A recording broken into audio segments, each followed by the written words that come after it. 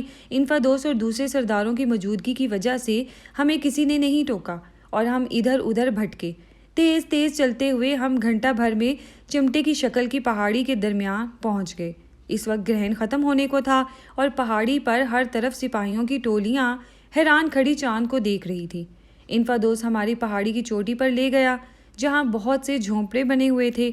ہمیں ایک جھونپڑے میں ٹھہرایا گیا اور ہم یہ دیکھ کر حیران رہ گئے کہ ہمارا سامان جو لوں میں رہ گیا تھا وہاں موجود تھا، یہاں تک کہ گڈ کی پتلون بھی طے کر کے رکھی ہوئی تھی۔ انفادوس نے کہا، میں نے اپنی آدمیوں سے کہہ دیا ہے کہ آپ لوگوں کی چیزیں اٹھا کر یہاں لے آئے۔ گڈ پتلون پر اس طرح جھپٹا جیسے کوئی بھوکا کھانے پر ٹوٹ پڑے۔ جاتے جاتے انفادوس نے کہا، اب آپ لوگ آرام فرمائیے، میں نے فوج کو حکم دیا ہے کہ کل صبح سویرے ایک جگہ جمع ہو جائیں۔ میں اور اگنوسی سپاہیوں کے سامنے تقریر کریں گے۔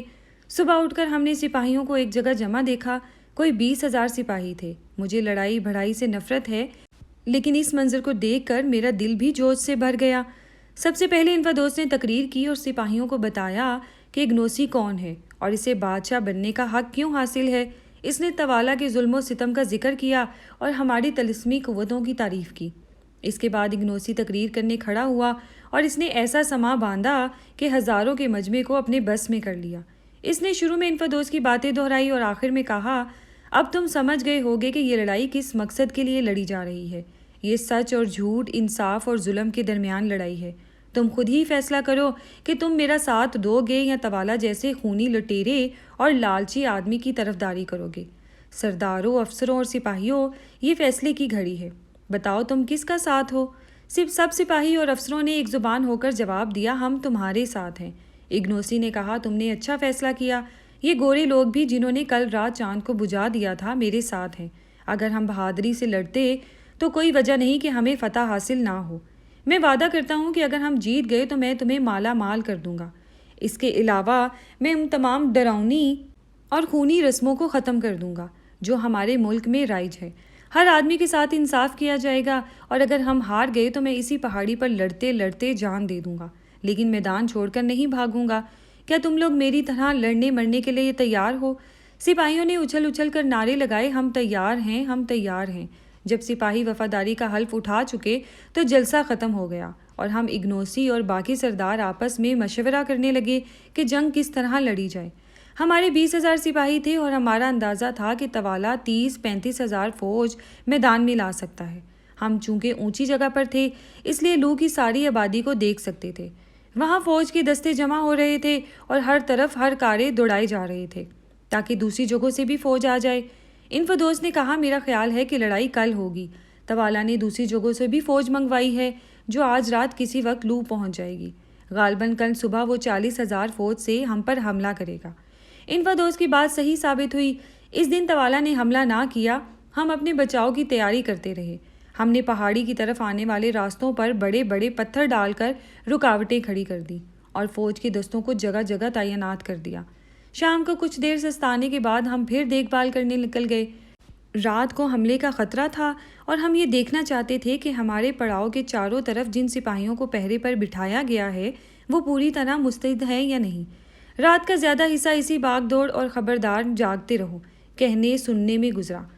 صبح سے کہیں 2 گھنٹے پہلے ہم ذرا کمر سیدھی کرنے کے لیے لیٹ گئے۔ ہماری آنکھ لگی ہی تھی کہ انفدوس نے آ کر جگا دیا۔ کہنے لگا، اٹھو، توالا کی فوج ہماری طرف آ رہی ہے۔ ہم نے اٹھ کر زرے پہنی پستول کمر سے لگائی اور باہر نکلے۔ اسی وقت سر ہنری کا حلیہ دیکھنے سے تعلق رکھتا تھا۔ ایک ہاتھ میں ڈھال، دوسرے میں کلہاڑا، زرے کے اوپر چیتے کی کھال کی جیکٹ، کمر میں خنجر اور پستول لگے ہوئے، اور سر پر شتر مرغ کے کالے پروں کی کلی۔ وہ عین مین کوئی کلکوان سردار معلوم ہو رہا تھا۔ لو سے باہر نکل کر توالا کی فوج 30 حصوں میں بٹ گئی، ہر حصے میں کوئی 12,000 آدمی ہوں گے۔ انفدوس نے کہا، یہ ہم پر 3 طرف سے حملہ کریں گے۔ یہ کوئی اچھی خبر نہ تھی، ہمیں اپنی فوج 3 طرف پھیلانی پڑی۔ چوتھی سمت کی ہمیں فکر نہ تھی، کیونکہ ادھر ڈھلان اتنا سیدھا تھا کہ دیوار بن گیا تھا، اور اس پر چڑھنا بہت مشکل تھا۔ دائیں بائیں بھی ہماری فوجی اونچی اونچی جگہوں پر تھی، اور ان تک پہنچنا آسان نہ تھا۔ البتہ بیچ میں میدان خاصی دور تک پھیلا ہوا تھا، اور ہمارے پاس اپنا بچاؤ کرنے کی جگہ کم تھی۔ یہ بھی خطرہ تھا کہ ادھر اگر پیچھے ہٹنا پڑا تو دشمن ہمارے دائیں اور بائیں بازو کی فوج پر پیچھے سے بھی حملہ نہ کر دے۔ جب تینوں حصے اپنی اپنی جگہ پر پہنچ گئے تو حملہ شروع ہوا۔ باقی 2 طرف کا منظر تو ہم نہیں دیکھ سکتے تھے، البتہ بیچ کا مورچہ جہاں ہم کھڑے تھے ہماری نظر کے سامنے تھا۔ اشارہ پاتے ہی دشمن کی صفوں نے آہستہ آہستہ ہماری طرف بڑھنا شروع کر دیا۔ انہیں ڈھلان چڑھ کر ہم پر حملہ کرنا تھا، اس لیے وہ بھاگ کر دوڑ کر خود کو تھکانا نہیں چاہتے تھے۔ جب وہ ہماری رائفلوں کی زد میں آ گئے تو ہم نے خوب فائر کیے اور 15-20 آدمیوں کو مار گرایا، لیکن جہاں ہزاروں کا سامنا ہو وہاں 4 رائفلوں سے کیا ہو سکتا تھا۔ ذرا سی دیر میں وہ ہماری پہلی صف سے ٹکرا گئے۔ اب رائفل چلانے کی کوئی تک ہی نہ تھی، کیونکہ اس طرح ہمارے آدمیوں کے مرنے کا بھی خطرہ تھا۔ نیزوں کا سپاہیوں سے ٹکرانے اور ہلڑ مچانے سے میدان اور پہاڑی گونج اٹھی۔ دشمن کے سپاہی ہو توالا اور ہمارے سپاہی اگنوسی کے نعرے لگا رہے تھے۔ ذرا سی دیر میں پتھریلی زمین خون سے سرخ ہو گئی۔ ہمارے سپاہیوں نے بڑی جی داری سے مقابلہ کیا، لیکن دشمن کی تعداد اتنی زیادہ تھی کہ ہمیں مجبور ہو کر پیچھے ہٹنا پڑا۔ پہلی صف کے سپاہی پیچھے ہٹ کر دوسری صف میں آ ملے جو 50 گز کے فاصلے پر تھی۔ دیکھتے ہی دیکھتے دشمن طوفان کی طرح دوسری صف پر بھی ٹوٹ پڑا۔ یہاں بھی بڑی خون خیری ریزی ہوئی، اور آخر ہمارے بچے کچے سپاہیوں کو ہٹ کر تیسری صف میں آنا پڑا تو سب سے مضبوط تھی۔ حالت خاصی نازک تھی، لیکن اب دشمن کے سپاہیوں پر بھی پہلا سا دم خم نہ رہا تھا۔ وہ بہت بڑی تعداد میں زخمی یا ہلاک ہو چکے تھے۔ انہوں نے تیسری صف سے ٹکر تو لے لی، مگر اسے توڑنے میں کامیاب نہ ہو سکے۔ لڑائی اب ہمارے بالکل پاس ہو رہی تھی۔ نیزے، خنجر اور کلہاڑے چل رہے تھے۔ سپاہی کٹ کٹ کر گر رہے تھے۔ زخمیوں کی ہائے ہائے اور لڑنے والوں کے نعروں سے کان پڑی آواز سنائی نہ دیتی تھی۔ یکایک سن ہنری کو جوش آ گیا اور وہ کلہاڑا لے کر میدان میں کود پڑے۔ انہیں لڑتے دیکھ کر ہمارے سپاہیوں نے نعرہ مارا، ہمارا سنہرا ہاتھی آ گیا۔ انہوں نے زور کی جوابی حملہ کیا کہ دشمن کے پاؤں اکھڑ گئے اور ہمیں انہیں دھکیلتے ہوئے خاصے آگے جا پہنچے۔ ہمارے سپاہی سر ہنری کو ان کے سنہرے بالوں اور پہلوانی جسم کی وجہ سے سنہرا ہاتھی کہتے تھے۔ اسی وقت ایک ہرکارا دوڑا ہوا آیا اور معلوم ہوا کہ بائیں مورچے پر بھی دشمن کے پیچھے دھکیل دیا گیا ہے۔ یہ سن کر میں اور گڈ خوش ہوئے، لیکن اچانک دائیں جانب زبردست شور ہوا اور ہمارے سپاہی پیچھے ہٹتے اور دشمن کے آدمی پہاڑی پر چڑھتے نظر آئے۔ اگنوسی نے فوراً انفادوس کی سفید ڈھالوں والی فوج کو، جسے ایسے ہی موقع کے لیے پیچھے بٹھا رکھا تھا، دائیں مورچے والوں کی مدد کو جانے کا حکم دیا۔ بدقسمتی سے میں اور گڈ ان کے سامنے کھڑے تھے۔ وہ جو اچانک اٹھ کر دوڑے تو ہم دونوں بھی ریلے میں آ کر دائیں مورچے کی طرف کھنچے چلے گئے۔ میرا لڑائی میں حصہ لینے کا کوئی ارادہ نہ تھا، لیکن اب بچنے کی کوئی صورت نہ تھی۔ میرے چاروں طرف ڈھالوں سے ڈھالیں ٹکرا رہی تھی اور نیزے پھینکے جا رہے تھے۔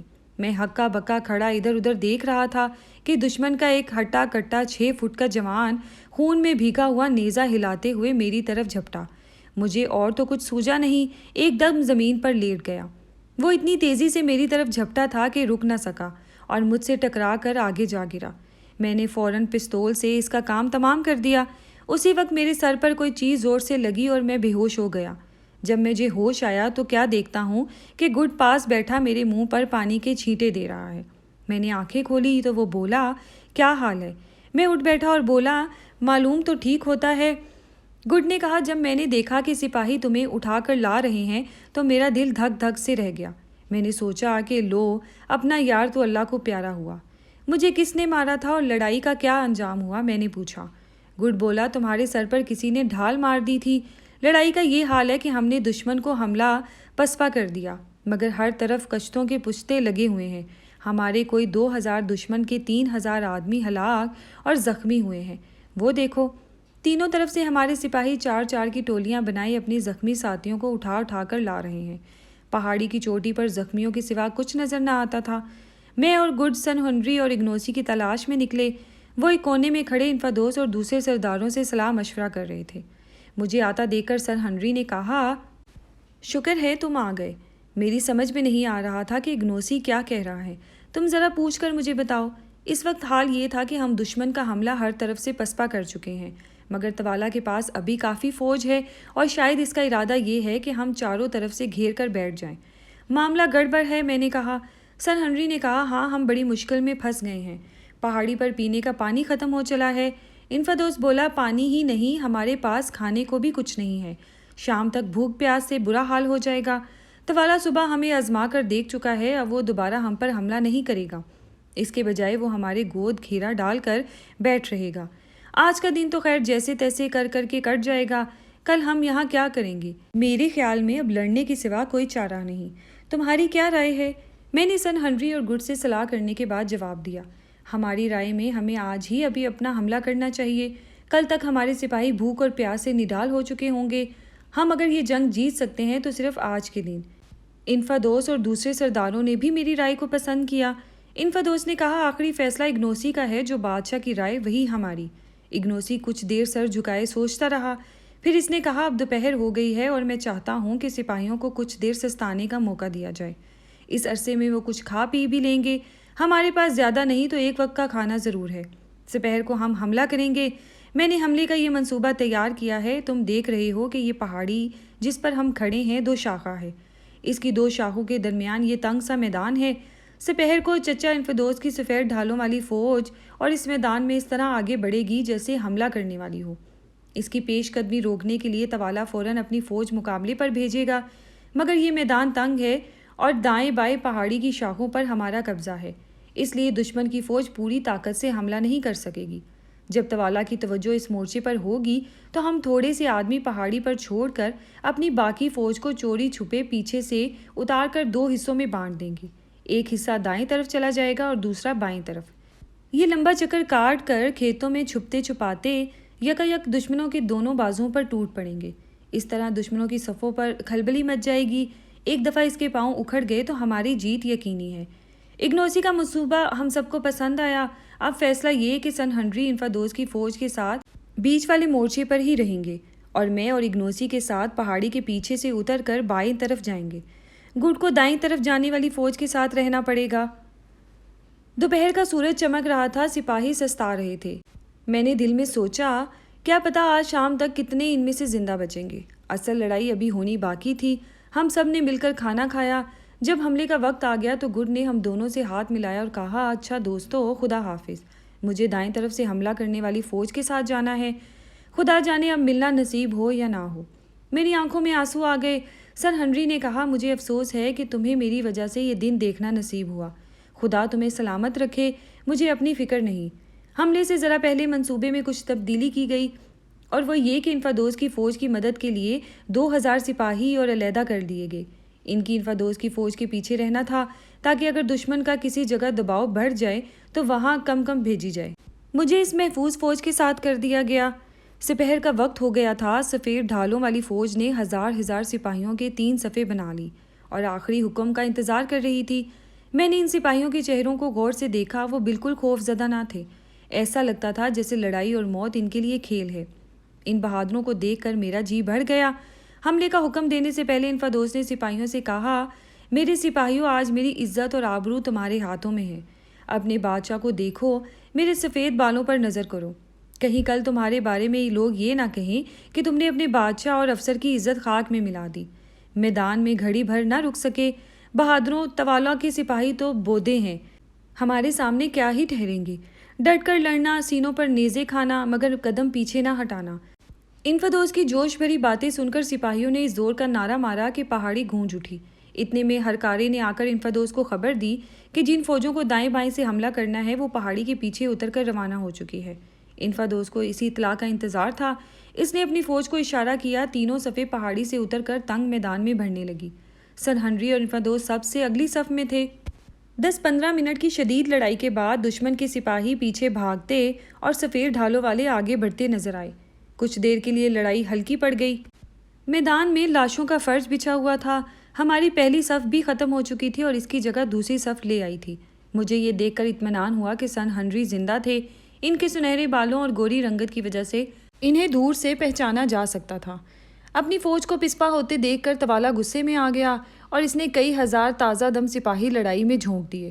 وہ ہماری دوسری صف سے اس طرح ٹکرائے جیسے طوفانی سمندر گرج کر ساحل کی چٹان سے ٹکرایا ہو۔ ہماری صف بھی چٹان کی طرح ان کے سامنے ڈٹی رہی۔ ہمارے سپاہی پسپا ہونے والے تھے مگر انہوں نے ایسی بہادری کا ثبوت دیا کہ دشمنوں کے چھکے چھوٹ گئے۔ دیکھتے ہی دیکھتے توالا کے سپاہی میدان چھوڑ کر اس طرح بھاگے جیسے ان کے پیچھے کوئی بہت بڑا لشکر لگا ہو۔ حالانکہ حقیقت یہ تھی کہ ہمارے سفید ڈھال والے 3000 بہادروں میں سے اب صرف 600 باقی رہ گئے تھے اور وہ بھی خون میں نہائے ہوئے تھے۔ میں نے انفادوس اور سن ہنری کو سپاہیوں کے درمیان صحیح سلامت کھڑے دیکھ کر خدا کا شکر ادا کیا۔ میں جن 2000 سپاہیوں کے ساتھ پہاڑی پر کھڑا تھا وہ بے چین ہوئے جا رہے تھے۔ ان کے بس میں ہوتا تو وہ کب کے میدان میں کود پڑتے۔ ان کے سردار سے پوچھا، نیچے ہماری فوج تھوڑی رہ گئی ہے، اسے ہماری مدد کی ضرورت ہے، ہم کب تک یہاں کھڑے رہیں گے؟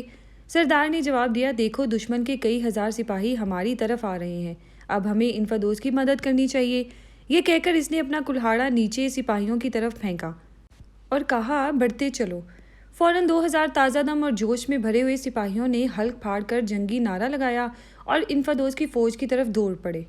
مجھے یاد نہیں کہ میں کس طرح نیچے اس جگہ تک پہنچا جہاں لڑائی ہو رہی تھی۔ میں نے پہلے ہزاروں آدمیوں کو دوڑنے کی آواز سنی اور پھر مجھے یوں محسوس ہوا جیسے مجھے ہتھیاروں اور نعروں، لاشوں اور خون کے بھنور میں پھنس گیا ہوں۔ میری آنکھوں کے سامنے دھند چھائی ہوئی تھی اور کانوں میں سیٹیاں بج رہی تھی۔ جب مجھے کچھ ہوش آیا تو میں نے دیکھا کہ سن ہنری کے پاس کھڑا ہوں اور میرے چاروں طرف زور کی لڑائی ہو رہی ہے۔ سن ہنری نے میرے کان میں چیخ کر کہا، میں نے تمہیں ادھر سپاہیوں کے بیچ میں گمسم کھڑے دیکھا تھا اور جلدی سے کھینچ کر یہاں لے آیا ہوں۔ یہ جگہ ذرا محفوظ ہے۔ اس کے بعد وہ پھر نعرہ مار کر جنگی کلہاڑا ہلاتے ہوئے دشمن کی صفوں میں جا گھسے۔ دشمن جان توڑ کر حملہ کر رہے تھے۔ ہر طرف لاشوں کے ڈھیر لگے ہوئے تھے۔ اتنے میں توالا کے آنے کا شور ہوا اور چند لمحے بعد کانا بادشاہ سپاہیوں کو سامنے سے ہٹاتا ہوا سر ہنری کے سامنے آ کھڑا ہوا اور بولا، گورے جادوگر، تو نے میرے بیٹے کو مار ڈالا، ذرا میرے مقابلے میں تو آ، میں تیری تکہ بوٹی کر ڈالوں گا۔ اس نے پہلے ایک خنجر پھینک کر مارا جسے سن ہنری نے ڈھال پر روک لیا۔ پھر اس نے اچھل کر کلہاڑے کا ایسا زبردست وار کیا کہ اگر سن ہنری اسے ڈھال پر نہ روک لیتے تو ان کے سر کے 2 ٹکڑے ہو جاتے۔ سن ہنری سنبھل کر توالا پر وار کرنے کی کوشش کر ہی رہے تھے کہ دشمن کی فوج میں بھگدڑ مچ گئی۔ اس کی وجہ یہ تھی کہ ہمارے دائیں بائیں جانے والے دستے اچانک کھیتوں سے نکل آئے۔ 5 منٹ میں لڑائی کا فیصلہ ہو گیا۔ بیچ کے مورچے پر پہلے ہی دشمن کے 6-7 ہزار آدمی مار چکے تھے۔ اب جو کہ اچانک بے خبری میں ان پر 2 طرف سے حملہ ہوا تو ان کے اوزان خطا ہو گئے اور وہ ہمت ہار کر سر پر پاؤں رکھ کر لو کی طرف بھاگے۔ کہانی کا اگلا حصہ سننے کے لیے اگلی قسط کا انتظار کیجیے۔ شکریہ۔